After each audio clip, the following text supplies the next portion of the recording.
Hello, my friend. Welcome to Dreamy Nights Classics. Tonight, we open the pages of a timeless tale, one that has drifted across the silent reaches of the stars to find you here, beneath the soft hush of evening. It is the story of Peter Pan, reimagined not as a flight of frantic adventure, but as a slow, rhythmic journey down a river that knows no time. Here, the restless energy of youth settles into the deep, grounding wisdom of the earth, and every word is a step closer to the stillness of the night. So settle in, let the weight of the day dissolve, and let this old story become a new dream. Before we begin our journey together, if these moments of quiet reflection bring a sense of peace to your heart, you may wish to gently subscribe. It is a simple way to ensure this sanctuary is always waiting for you, whenever you seek the comfort of a guided rest. Your presence here is a cherished part of our circle. When you're ready, our story begins.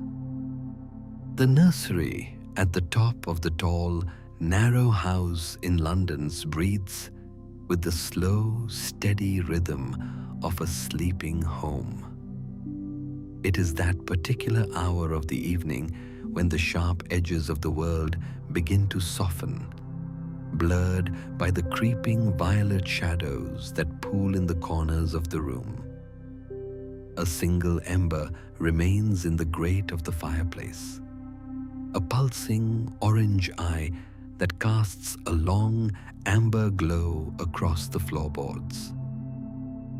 The wood of the floor, polished by years of footsteps, holds the warmth of the day's sun, giving off the faint, comforting scent of beeswax and old cedar. There is no haste here. The ticking of the grandfather clock in the hallway below has faded into a distant, rhythmic heartbeat that seems to pace itself with the slow rise and fall of the chest. Near the window, the heavy velvet curtains, the color of deep-sea moss, sway almost imperceptibly. They catch the cool night air as it slips through a sliver of an opening, bringing with it the fragrance of the city after a light rain. Damp stone, soot, and the lingering sweetness of night-blooming jasmine from the gardens 3 floors below. To look out from this height is to see London not as a bustling hive of commerce, but as a silent, charcoal sketch.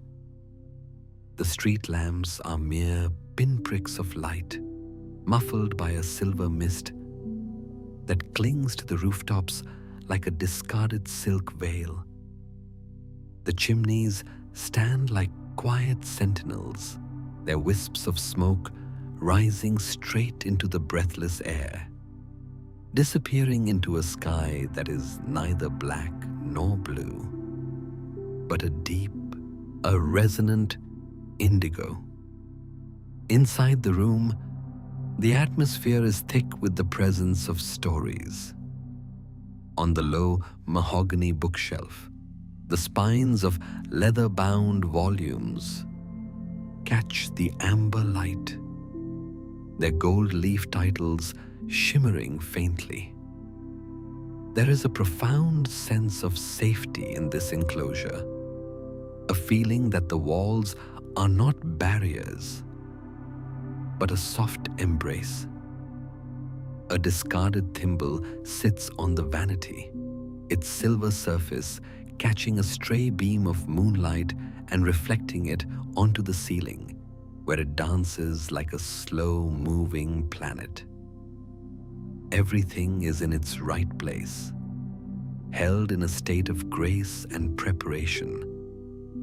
The mind begins to let go of the must-dos and the should-haves, finding instead the simple, tactile reality of the present, the coolness of a pillowcase, the weight of a hand resting on a quilt, the smell of clean linen. Now the transition begins not with a sudden movement, but with a shift in the quality of the light. The amber glow of the fire begins to pale as the moonlight grows stronger, pouring through the window in a solid, shimmering column. It is a light that doesn't just illuminate, it beckons. It suggests that the boundary between the room and the sky is thinning, turning as translucent as a dragonfly's wing. There is a sense of an invitation being offered, not to a struggle or a chase, but to a release. The soul feels a subtle lightness, a softening of the gravity that usually pins a person to their worries. It is the feeling of a leaf getting ready to let go of its branch, knowing that the air beneath it is soft and supportive. The nursery seems to expand, the ceiling rising toward the infinite as the first star of the evening, the second to the right, pulses with a steady, inviting glow. It is a beacon of pure, cool fire, promising a realm where the frantic ticking of London's clocks cannot reach. Here, at the threshold of the night, there is only the preparation for the flight. It is a process of unburdening, of leaving behind the heavy coats of expectation and the sturdy shoes of logic. One by one, the thoughts of the day are folded up like laundry and placed neatly away in the drawers of the mind. What remains is a quiet curiosity, a gentle willingness to be carried by the wind. As the curtains part further, the rustle of the fabric sounds like a long, contented exhale. The city below begins to recede. The distant sounds of carriage wheels on cobblestones turning into a low, oceanic hum. The air outside the window is surprisingly warm, a gentle current that smells of ozone and starlight. The transition is seamless. There is no jump, no jolt. There is only the realization that the floor is no longer beneath the feet, and the room has become a memory of warmth that stays with the traveler, like the heat of a cup of tea held long after the liquid is gone. The journey has begun, and the night is wide, welcoming, and perfectly still as the rooftops of the city dissolve into a soft, charcoal blur. The sensation of flight reveals itself to be a profound state of rest. There is no rushing wind to whip against the face, only a gentle, velvety pressure, like the touch of a clean linen sheet being smoothed over a bed.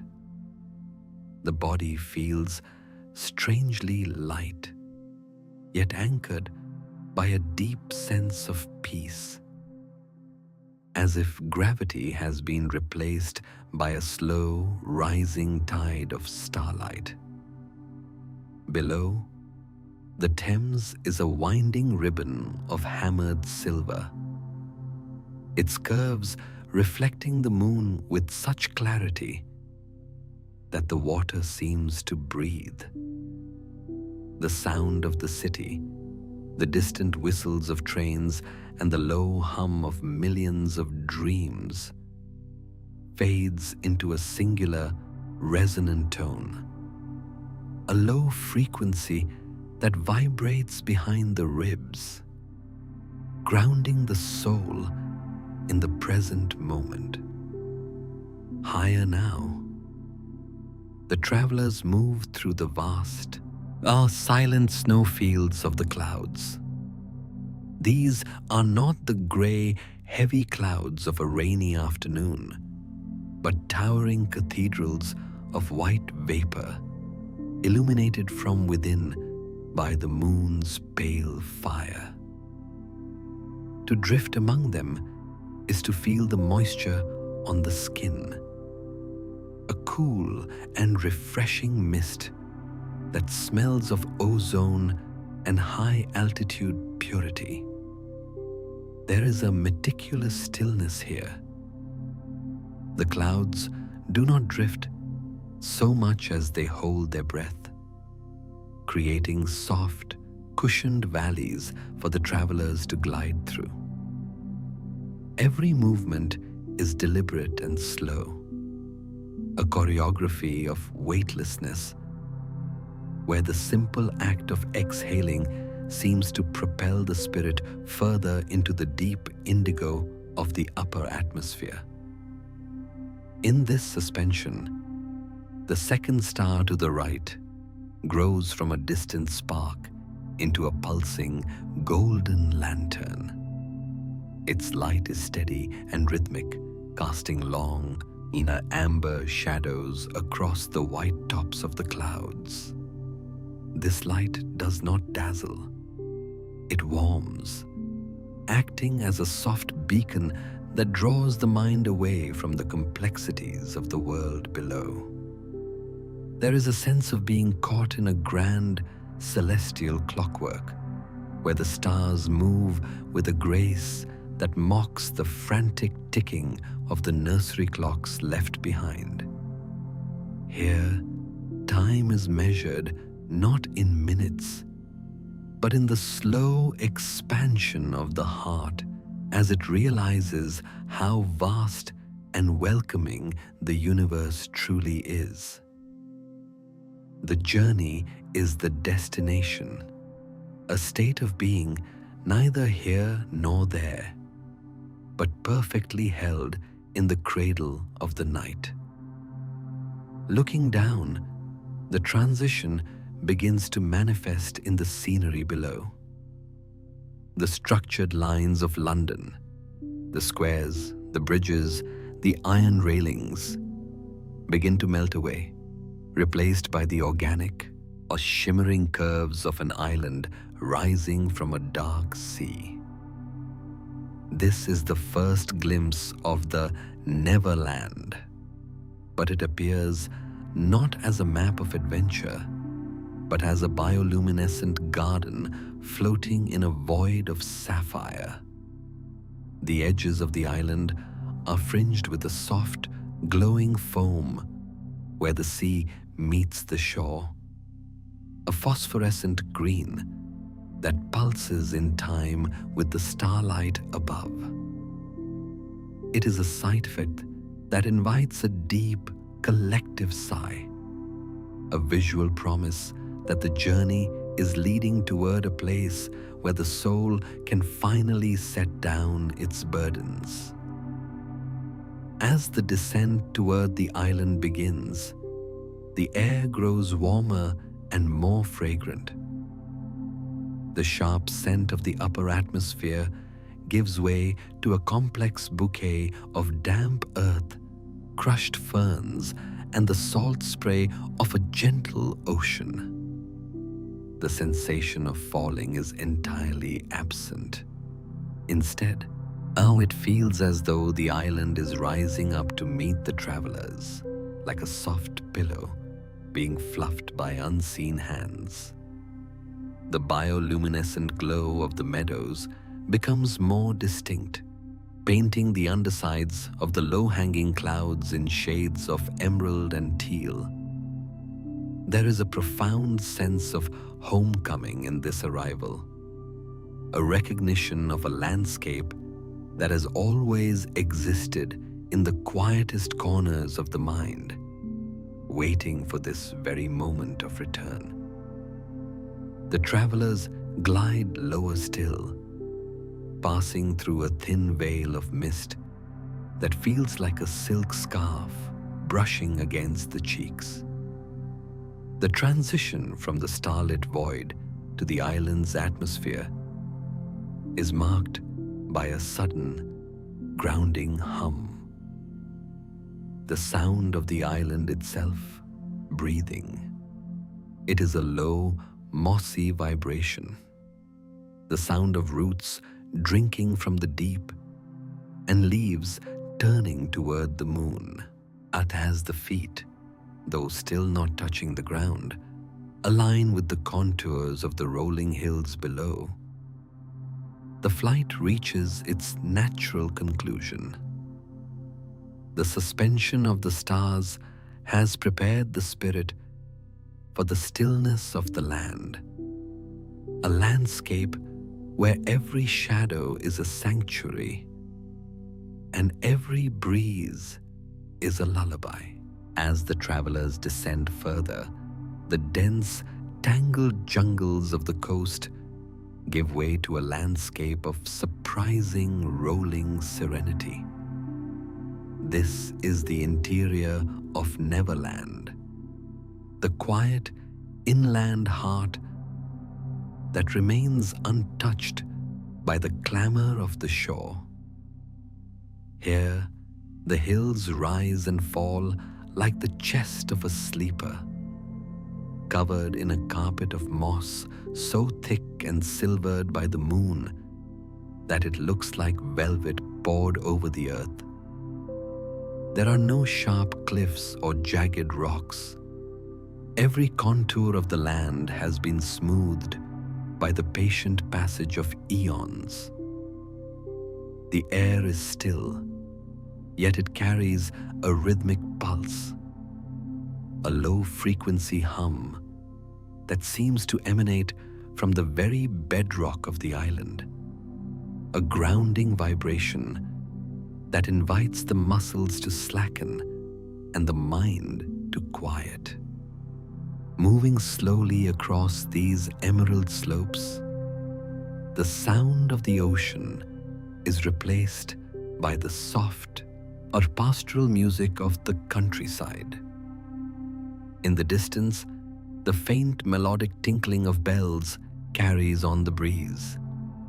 Not the sharp metal of a London clock, but the hollow, wooden chime of bells worn by the island's mountain sheep. These creatures move like slow, white clouds across the dark ridges. They're grazing a rhythmic, tearing sound that is oddly comforting in the vast silence. The scent of the air changes again, deepening into a rich, loamy perfume of damp earth and wild, night-blooming heather. It is a scent that pulls the senses downward, away from the flight and toward the comforting reality of the soil. In this meadowland, the light does not come only from above. Small, pulsing glows emerge from the tall grasses, fireflies that move with a slow, deliberate grace, tracing golden arcs in the indigo air. Oh, they are like wandering stars that have decided to settle on the earth. Their light, soft and amber, casting flickering shadows against the trunks of the ancient, gnarled oaks that dot the landscape. These trees stand as silent witnesses, their bark silvered and smooth as river stone, their heavy branches dipping low toward the ground, as if leaning in to listen to the whispers of the grass. To pass beneath them is to feel a sudden drop in temperature, a refreshing coolness that carries the scent of ancient sap and rain-washed leaves.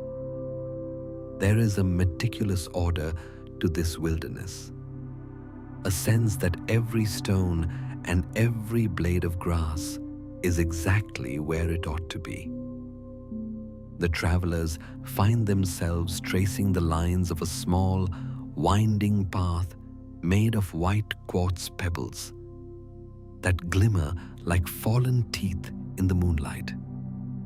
Walking, or rather, drifting along this path feels like a meditation in motion.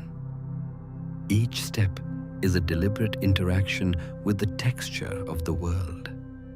The crunch of the quartz, the softness of a stray feather caught in a briar, the coolness of a dew-heavy fern brushing against the ankles. This is the process of reacquainting the spirit with the physical, a gentle grounding that prepares the soul for a deeper rest. As the path leads toward the valley floor, the hills begin to draw closer, forming a natural amphitheater of stillness.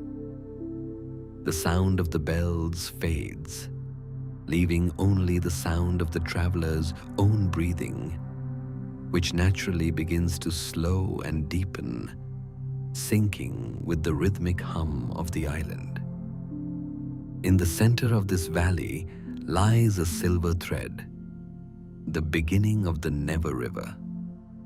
It doesn't roar or splash, it simply exists. Its surface a polished mirror that reflects the leaning willows and the distant, pulsing stars.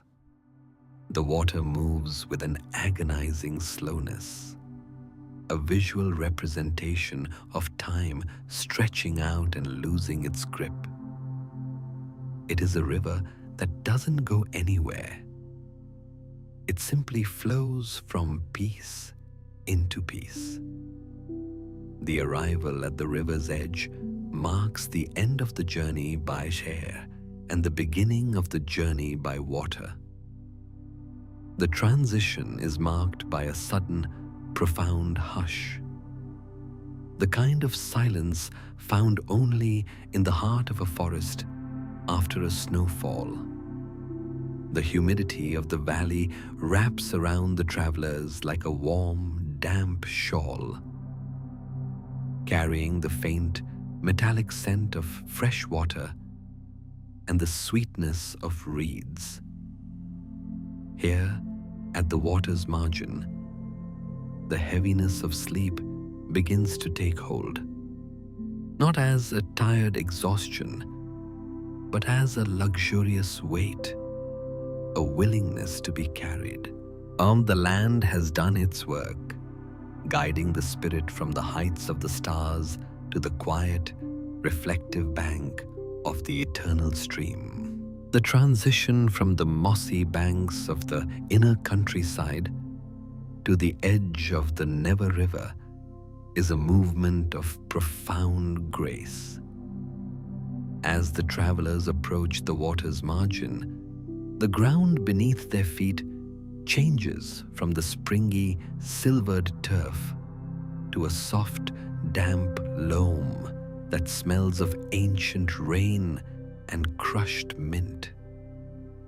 Here, the tall reeds stand like silent guardians, their feathered tops swaying in a rhythmic, hypnotic dance that mirrors the slow pulse of the island's heart.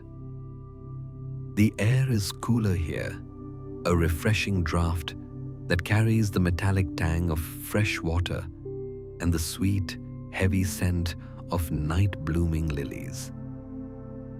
It is a place where the world seems to hold its breath, waiting for the journey to move from the air to the water. Nestled among the roots of a giant, in weeping willow, whose branches dip into the stream like the fingers of a dreamer, waits the vessel. It is a wide, sturdy raft, fashioned from planks of aged cedar that have been polished by the river's mist until they shine like dark silk.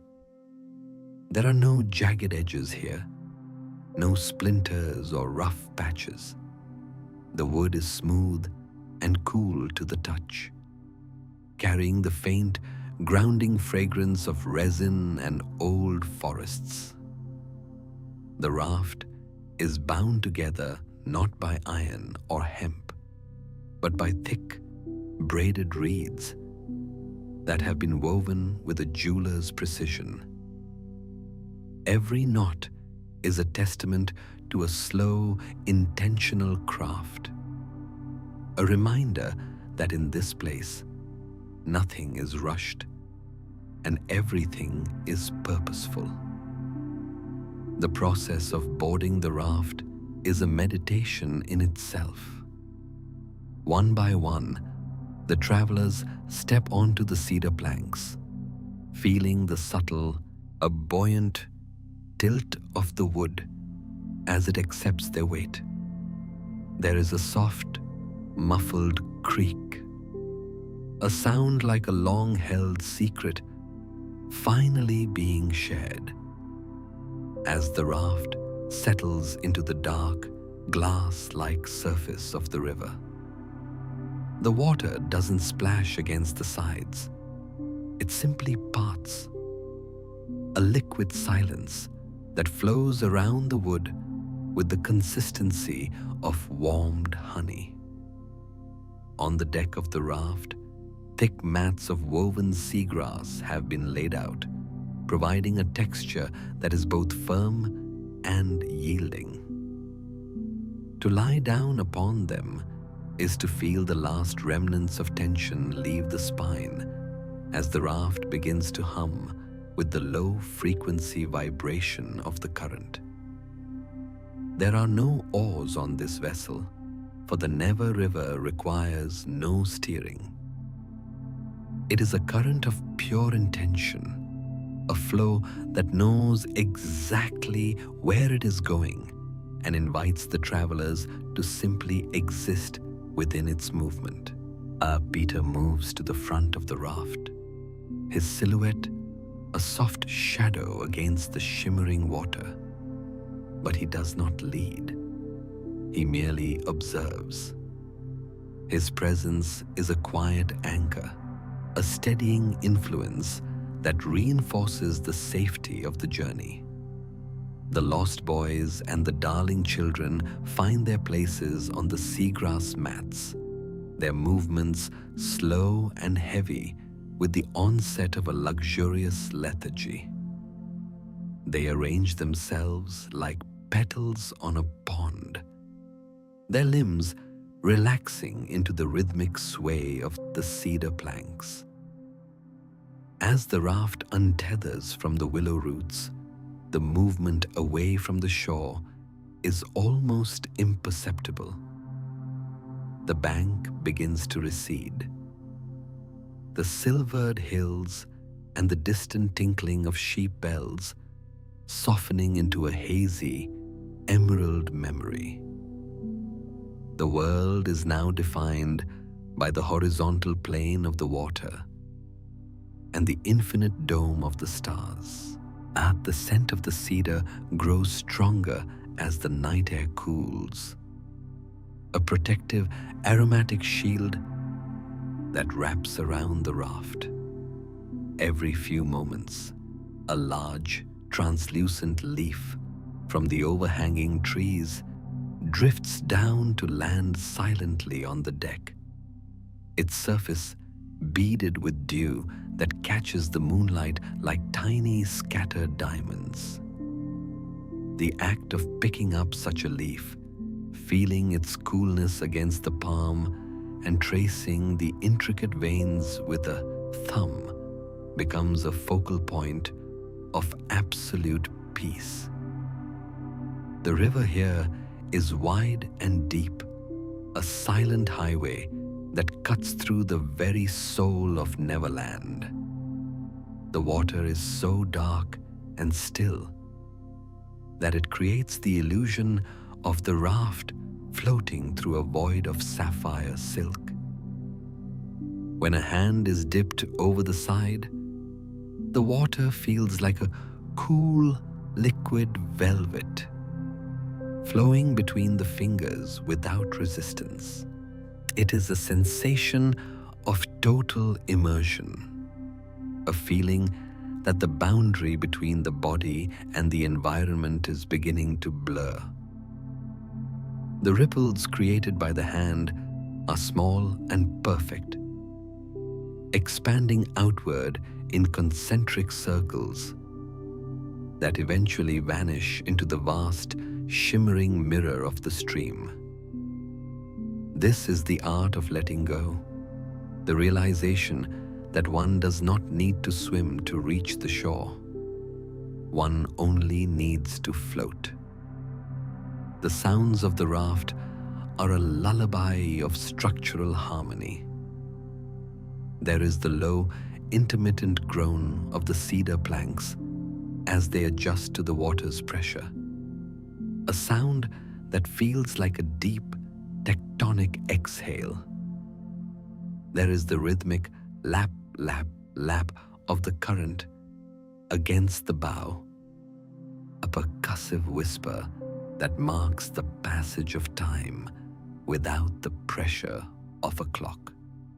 Above, the wind in the high canopy of the riverbank trees produces a sound like distant surf, a white noise wash that smooths over any lingering thoughts of the world left behind. The mind begins to follow the path of a single bubble rising from the depths, watching it drift along the side of the raft until it merges once again with the dark. As the raft moves deeper into the heart of the river, the reflections of the stars begin to dance on the surface of the wood. The amber light of the second star catches the polished grain of the cedar, creating a landscape of light and shadow that moves with the swaying of the water. To watch this play of light is to feel the eyes grow heavy, the lids drooping in time with the gentle tilting of the vessel. The reflection of a passing willow tree stretches across the deck, its long or thin leaves appearing like ghostly fingers brushing over the seagrass mats. Everything is soft, everything is muted, and everything is exactly as it should be. The raft is a world unto itself, a sanctuary of cedar and starlight moving through a kingdom of absolute calm. The inner reflection that arises in this space is one of profound acceptance. There is a sense that the river is not just a body of water, but a metaphor for the passage of a life well rested. On this raft, there are no decisions to be made, no battles to be fought, and no shadows to chase. There is only the breath, the wood, and the water. The weight of the body becomes a gift, a way of anchoring oneself to the reality of the present. As the raft rounds a long, slow bend in the river, the travelers feel a deep, communal sense of belonging, not to a place or a time, but to the flow itself. They are part of the never river now, a single, dreaming entity drifting toward the heart of the night. The air grows slightly more humid as the river enters a stretch of dense, flowering ferns that overhang the water. The scent becomes intoxicatingly sweet, a mix of crushed vanilla beans and wet stone. The ferns brush against the sides of the raft with a sound like silk rubbing against silk, a tactile greeting from the island's interior. Each touch of a frond leaves a faint, glowing trail of spores on the dark wood, a dusting of gold that sparkles briefly before fading into the amber light. The journey is deepening, the layers of the waking world peeling away to reveal a core of pure, unadulterated serenity. The cedar vessel holds them all, but a cradle of ancient wood carrying its precious cargo toward the ultimate stillness. As the cedar raft glides into the center of this vast watery expanse, the boundaries of the physical world seem to dissolve. The water is so impossibly still and so deeply dark that it reflects the heavens with a clarity that defies the senses. Looking over the side of the polished wood, one does not see a riverbed, but an inverted sky, a second galaxy of silver stars and swirling nebulae that stretches down into an infinite abyss. The sensation is no longer one of floating on a surface, but of being suspended in the very heart of the cosmos. The raft feels like a small wooden planet drifting through a sea of liquid starlight, and the weight of the body on the seagrass mats becomes a comforting anchor in this vast, weightless void. The air in this open stretch of the river is profoundly quiet, is stripped of the rustle of leaves or the hum of insects. It is a silence that has a physical weight to it, like a heavy velvet canopy lowered gently over the travelers. Each breath taken is a conscious interaction with this stillness.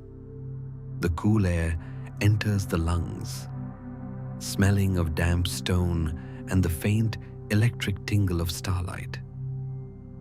When a traveler moves a hand, the sound of fabric against the cedar planks seems to resonate for miles. A soft, textured note in a world of silence. The meticulous process of observing the water becomes the only task left. One might watch a single reflected star for several minutes, noticing how it wavers ever so slightly as a microscopic ripple, perhaps from a fish deep below, passes through it before the water corrects itself back into a perfect frozen mirror. The water itself has changed its character. It no longer feels like a thin liquid, but like a thick, supportive silk that wraps around the cedar hull. To dip a finger into this glass river is to break a masterpiece, yet the water heals itself instantly. The temperature of the stream is a perfect neutral cool, drawing the heat from the skin and replacing it with a sense of subterranean groundedness. The scent here is a deep, clean mineral fragrance. The smell of water that has traveled through the dark limestone heart of the island for 1,000 years before reaching this open plain. It is a scent that clears the mind of any lingering clutter, leaving behind only the simple, crystalline awareness of the present moment. On the raft, the lost boys and the darling children have reached a state of total surrender. Their breathing has slowed, each exhale a long, trailing whistle that blends into the hum of the boat. They are no longer lost or found. They are simply part of the river's architecture. Wendy rests her head on a bundle of sea indigo-dyed linen. her eyes tracing the slow motion dance of the constellations reflected in the wood of the mast. There is a profound realization here that the stars above and the stars below are the same light, and that she, too, is a point of light in this dark, beautiful expanse. The reflection themes of impermanence and belonging surface quietly in the mind. The water moves on, but the river remains. The stars fade with the dawn, but they are never truly gone. The raft passes a small, rocky islet in the middle of the stream, a mound of smooth, white marble that glows like a fallen moon. As the cedar planks brush near it, the sound is a soft, melodic ring, like a damp finger circling the rim of a crystal glass. The white stone is covered in a layer of pale, luminescent lichen that pulses with a slow amber light, casting a warm glow onto the faces of the sleepers. The meticulous sight of the light crawling across the wood, inch by inch, is a hypnotic metronome for the spirit. It is a reminder that even in the deepest stillness, there is a gentle, supportive growth, a quiet unfolding of the soul that happens only when the body is at rest. Every few minutes, the raft encounters a star whirl, a slow, spinning eddy where the water rotates in a perfect circle, catching the starlight and weaving it into a shimmering liquid braid. The raft enters these whirls with a slow, graceful rotation, a movement that feels like a gentle rocking chair being swayed by a ghostly hand. Thou to be inside a star whirl is to feel the world spin away, leaving only the center of the self as the axis of all things. The scent of vanilla and wet moss from the previous banks lingers in the fibers of the seagrass mats, a nostalgic anchor that connects the travelers to the land they have left behind. The river's eternal calm is not a void, but a fullness. It is a space where every sound is a prayer and every shadow is a sanctuary. The heavy, rhythmic creak of the cedar planks as they adjust to the cool water is the only clock that matters now. A slow, wooden heartbeat that tells the time in pulses of peace.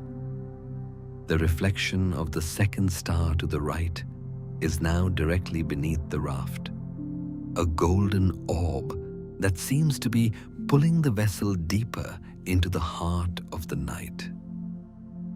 There is no fear in this pulling, only a sense of profound relief, as if the river is a giant liquid hand carrying its children toward a sleep that is as deep and dark as the water itself. As the raft begins to approach the far side of the open water, where the banks begin to rise again in silhouettes of willow and fern, the transition is marked by a subtle change in the air's texture. The humidity increases, bringing with it the low, resonant vibration of the earth. The glass river begins to give way to a more textured flow, but the calm remains, a permanent layer of the soul that has been polished by the passage through the mirror. The travelers are heavier now, their limbs like lead, their minds like the still, dark water. They are ready for the next layer of the island's song, having been cleansed by the silence of the stars. As the raft glides into this intimate corridor of green and silver, the air becomes thick with the scent of damp moss, crushed violets, and the sweet, resinous perfume of the overhanging boughs. The silence here is different. It is not the hollow silence of the open sky, but a rich, textured quietude that invites reflection. On the deck of the raft, the movement of the travelers has ceased entirely. They lie upon the seagrass mats like fallen leaves, their silhouettes softened by the filtered moonlight that flickers through the leaves above. Peter sits at the very edge of the wood, his feet dangling just above the dark water, while Wendy rests nearby, her gaze fixed on the slow, hypnotic movement of the stars through the branches. In this sheltered space, the conversation begins, not with loud words, but with whispers that are barely indistinguishable from the rustle of the reeds. It is a dialogue of drifting, a quiet exchange of thoughts that have no weight and no urgency. Peter speaks of the island not as a place of conquest, but as a sanctuary of memory, a place where every stone holds a story and every breeze carries a name. His voice is a low, melodic murmur, a sound that smooths over the sharp edges of the mind like water over a river pebble. He speaks of the great tree and the way its roots reach down to touch the very core of the world, anchoring everything in a state of eternal belonging. Wendy listens, her heart sinking with the rhythmic creak of the cedar planks. She reflects on the nature of home, realizing that home is not a coordinate on a map or a house with a ticking clock, but a feeling of being understood in the silence. To be here, drifting on a raft with these companions, is to experience a form of friendship that transcends time. It is a bond forged in the shared observation of a single glowing firefly, or the collective inhalation of the night's cool air. This is the sleep-safe meditation of the river, the understanding that we are never truly alone as long as we are part of the flow. The meticulous process of watching the ripples expand from Peter's dangling heels becomes a visual anchor, a way of grounding the soul in the beauty of the present. The raft passes beneath a low-hanging willow, its long emerald tresses brushing against the travelers with the lightness of a moth's wing. The tactile sensation is a gentle wake-up call for the senses, a reminder of the island's tactile grace. Wendy reaches out a hand to catch a stray leaf, feeling its cool, waxy surface against her palm before letting it slip back into the dark current. Every action is slow, every thought is deliberate. There is no conflict here, no shadow to outrun. There is only the acceptance of the current and the warmth of the presence beside her. The reflection themes of forgiveness and inner beauty surface in the quiet as the characters realize that in the stillness of the night, all masks fall away, leaving only the soft, luminous core of the self. The scent of the river deepens, adding a note of wild honey and sun-bleached wood to the damp, earthy base. This aroma acts as a sensory blanket, wrapping around the raft and sealing the travelers in a cocoon of safety. The lost boys, huddled together in a patchwork of shadows, breathe in unison, their small chests rising and falling like the tide. There is a profound sense of sanctuary in this collective rest, a feeling that the raft is a fortress of peace, moving through a world that has forgotten how to be still. The meticulously crafted knots of the reed bindings on the raft catch the light, each one a symbol of the ties that bind the group together, not through obligation, but through a shared journey toward the dawn. As the conversation drifts into a long, comfortable silence, the raft enters a section of the river where the bioluminescent moss on the banks grows in thick, pulsing carpets of cyan and gold. The light reflects off the cedar wood, painting the faces of the sleepers in soft, ethereal hues.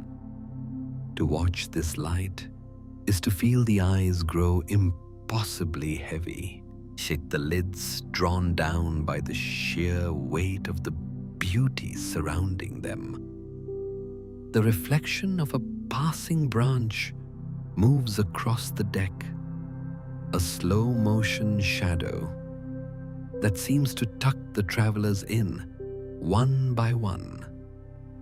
The river continues its patient work, carrying them deeper into the heart of the island's embrace, where the whispers of the night become the music of the soul.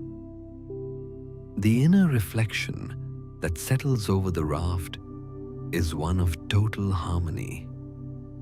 The realization that there is nowhere else to be and nothing else to do provides the ultimate permission to rest. The Never River has become a state of mind, a place where the past is a soft memory and the future is a distant shore, neither of which can disturb the perfection of the now. The sound of a single drop of water falling from a willow leaf into the stream, a crystalline plink, is the final punctuation mark on the evening's thoughts. It is a sound of completion, of a circle closing, of a soul finding its center. The banks begin to widen again, and the low, subterranean vibration of the island's deeper chambers begins to rise through the water. The transition to the next stage of the journey is heralded by a change in the air's temperature, a subtle warming that feels like a hand placed gently on the forehead. The whispers have faded, replaced by a shared, breathing silence that is louder than any word. The raft moves forward, a cedar cradle on a glass highway, carrying its dreaming cargo toward the rhythmic hum of the deep. The journey of friendship has become a journey of the self, as each traveler prepares to cross the final threshold into the shore of dreams. The transition from the whispered confidences of the river narrows into the deeper, cavernous reaches of the island is marked by a profound change in the acoustic atmosphere. As the banks pull back once more, the river enters a stretch where the limestone cliffs rise like silvered ribs against the velvet sky, creating a natural resonator for the sounds of the earth. Here, the air is cooler, carrying the scent of wet stone, ancient salt, and the sweet, lingering fragrance of deep water lilies that bloom only in the shadows. The water beneath the cedar raft thickens, turning a shade of indigo so deep it appears almost black, yet it remains as clear as a polished lens. In these deep pools, the movement of the raft slows to a crawl, caught in a gentle, rhythmic pulse that feels like the slow-motion breathing of the ocean. It is here that the travelers encounter the mermaid's lullaby. This is not the high, clear singing of legend that leads sailors astray. It is a subterranean vibration, a low-frequency humming that seems to rise from the very floor of the river. It is a sound felt more than heard, a resonant thrum that enters the soles of the feet and travels up through the spine, vibrating gently in the chest. It has the quality of a cello played in a distant room, or the low, comforting purr of a great cat.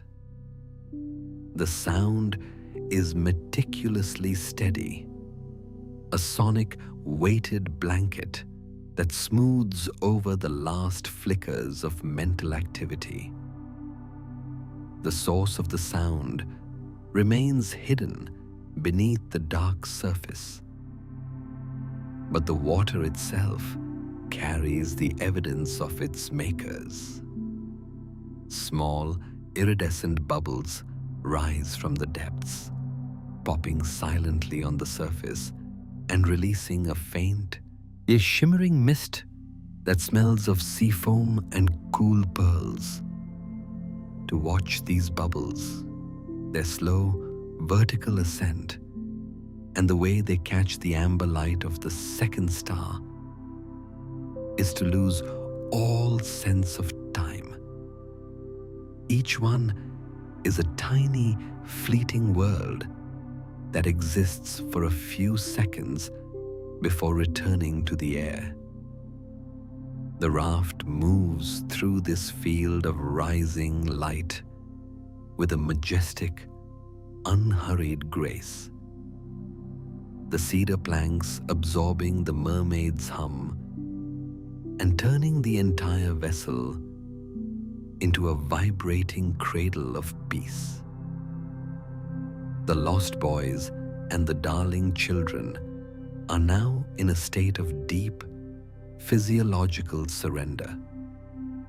Their limbs are heavy and warm, sinking into the seagrass mats with a finality that suggests they have become part of the raft's structure.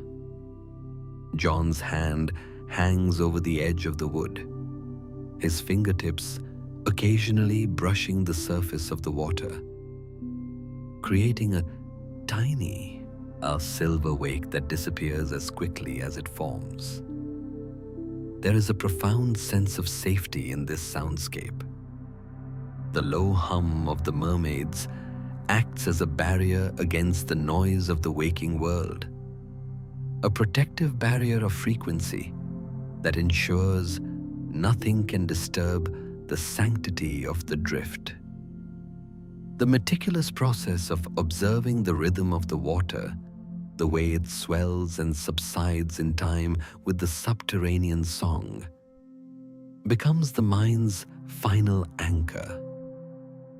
On the deck, the light has shifted to a soft, ethereal cyan, reflected from the bioluminescent scales of those moving far below the keel. This light doesn't flicker. It glows with a steady lunar intensity, casting long, soft shadows that dance across the undersides of the overhanging willow branches. The texture of the air is now noticeably more humid, a warm or moist embrace that makes every breath feel like a slow, deliberate drink of life. The scent of vanilla from the previous banks has been replaced by a clean, oceanic freshness.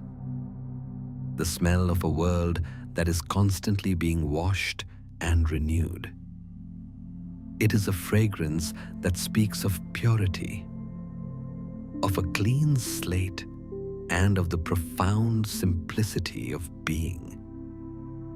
In the heart of this deep water canyon, the reflection themes of inner harmony and the dissolution of the ego come to the fore.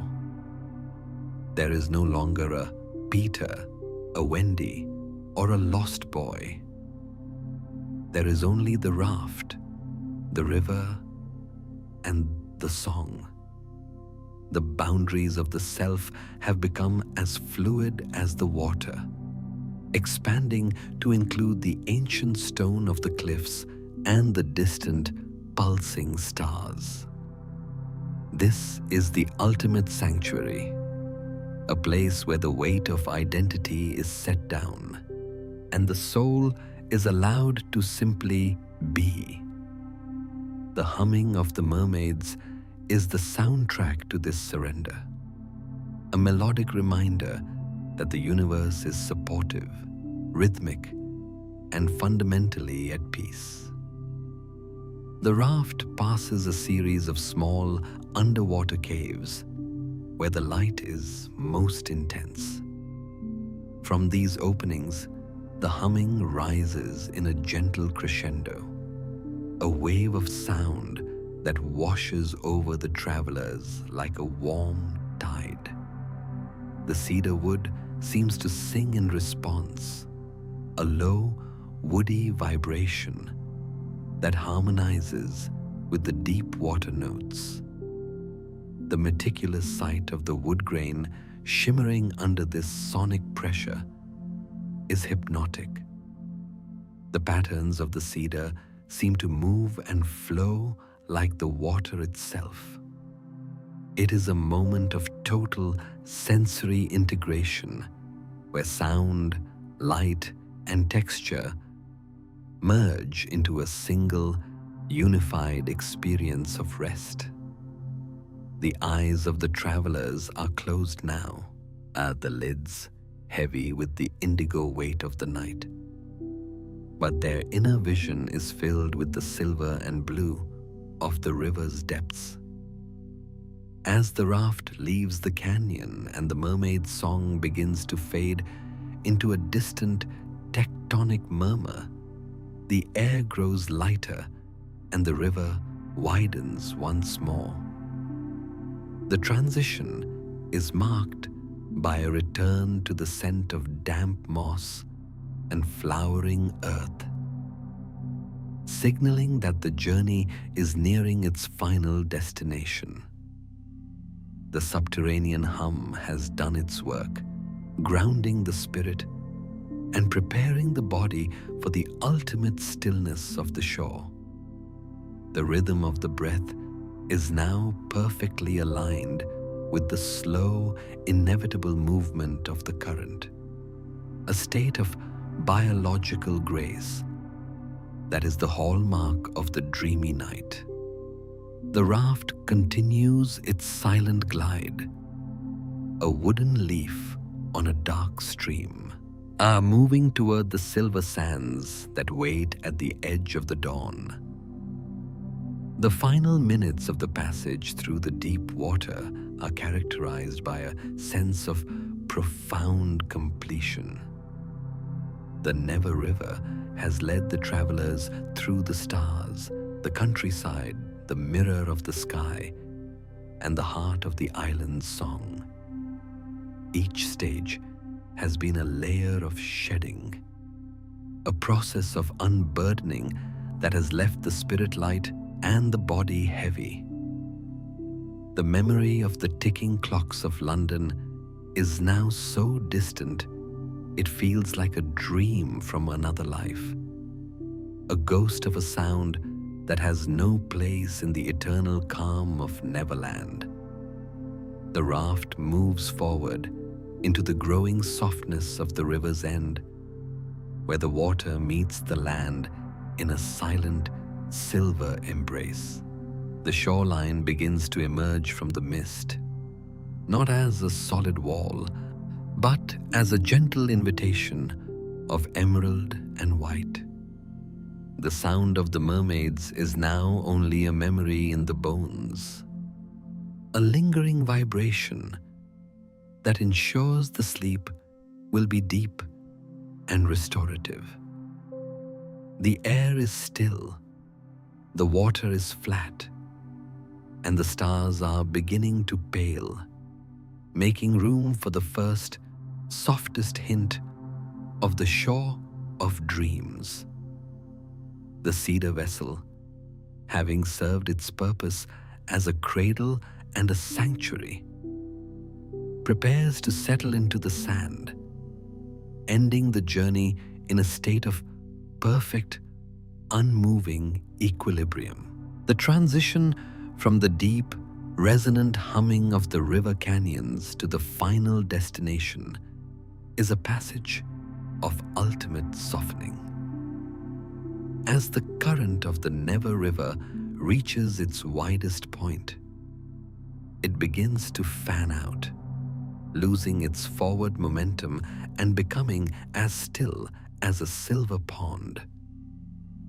The tall, ancient cliffs recede, replaced by a low-lying shoreline where the meadows meet the water in a gentle, mossy embrace.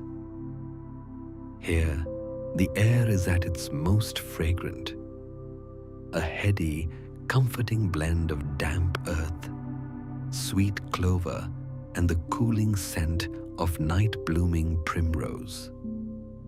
It is the breath of the island at rest, a scent that signals the end of the journey and the beginning of a deep, dreamless peace. The cedar raft, having carried its cargo through the stars and the depths, moves now with a prehistoric slowness. It approaches a crescent-shaped cove where the sand is not yellow or white, but a shimmering, translucent silver that looks like crushed moonlight. There is no jarring impact as the wood meets the land. Instead, the raft slides onto the shore with a sound like a silk ribbon being pulled across glass. The water makes a final, rhythmic lap against the stern before falling into a state of total transparency. The vessel has arrived at the shore of dreams, a place where the boundary between the waking world and the realm of sleep is as thin as a whisper. On the deck, the process of settling into the land is a slow, meticulous unfolding. One by one, the travelers shift from the seagrass mats to the emerald moss that grows right up to the water's edge. This moss is unlike any found in the world of ticking clocks. It is thick, plush, and holds the warmth of the island's core, acting as a natural featherbed that contours to the body's weight. To lie back upon it is to feel the final tension in the shoulders and the jaw dissolve into the earth. The texture is cool and soft, smelling of rain-washed stone and the ancient protective sap of the great tree that towers nearby.